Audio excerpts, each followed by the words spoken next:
கடவுள் வழிபாடு பண்றவங்கலாம் பக்தன் நினைச்சிடாதீங்க. காரணம் இல்லாத கடவுள் வழிபாடு இல்ல. கடவுளாண்ட போனா நீ சும்மா நிக்கணும், அதான் கடவுள் வழிபாடு. எதையும் பேசக்கூடாது, எதையும் கேட்கக்கூடாது. ஏன்?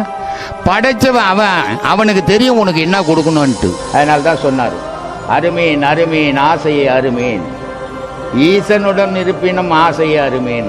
ஆசை பட ஆய்ந்து வரும் துன்பங்கள், ஆசை விட விட ஆனந்தமாமேன். மனுஷன் எந்த அளவுக்கு ஆசையை மனசுல வளர்க்குறானோ அவளும் கூடவே துன்பமும் வளரும். அவனும் எவ்வளோ ஆசையை அவன் விடுறானோ அவளும் ஆனந்தம் வளரும். அதனால ஆசையை அற்புடு. இதை தான் கௌதம் புத்தர் சொன்னார், ஆசையை அறவே ஒழித்து விடு. ஆசையே துன்பத்துக்கு அடிப்படையினர். ஏழ்மையில் இருந்தாலும் சரி, வசதியில் இருந்தாலும் சரி, மனக்கலக்கம் மனிதனுக்கு வரும். வராத மனிதனே கிடையாது. அவன் கோட்டீஸ்வரன் இருந்தாலும் மனக்கலக்கம் உண்டு. அடுத்த வேலைக்கு சாப்பாட்டுக்கு வழி இல்லைனாலும் அவனுக்கு மனக்கலக்கம் உண்டு. இந்த மனக்கலக்கத்திலிருந்து வெளியே படுறனா இறை வழிபாடு வேணும்.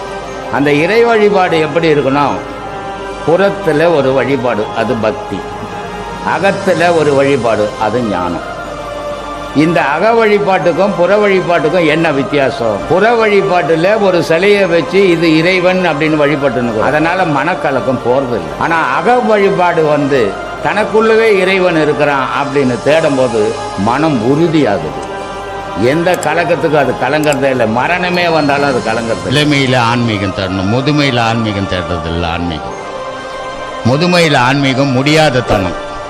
அதனால தான் சொன்னான், காது இருந்து செவடனாயிரு, வாயிருந்து ஊமையாயிரு, கண்ணிருந்து குருடனாயிரு, அதான் ஞானம்.